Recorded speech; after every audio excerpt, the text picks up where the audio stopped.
आज आम बनवा टमाट आउ नड़िया चटनी से आम नहीं जाइए कि गोटा मसला नड़िया गाजर धनिया पत्र काजू बुट आंबगछिया अदा देसी अदा रसुण लंका सुखा लंका आउ टमाटो आउ किछि पुदीना पत्र तेल गरम हो जाइए दवा तापरे आम ये रसुण अदा को पकईकि समय भाजी दवा तापरे आम लंका और काजू को पकई भाजी दवा तापरे आम ये बुट को पकई दवा तापरे भाजी दवा तापरे आम टमाटो पकई नवा तापरे आम गाजर पकई दवा लास्ट आम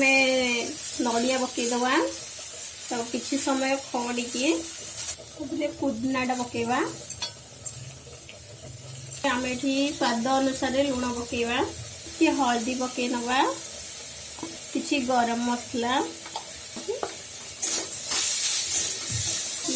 मिक्स करके आम गैस ऑफ करदे ताकू ठंडा होला परे धनिया पत्र पकई ताकू ग्राइंडिंग करदे ये आमर ठंडा हो गला धनिया पत्र देकी तब ग्राइंडिंग करदे आमर ए रेडी होगा टमाट आउ नड़िया चटनी आपको चाहिए भात रे रुटी रे पिठ रे सब खाई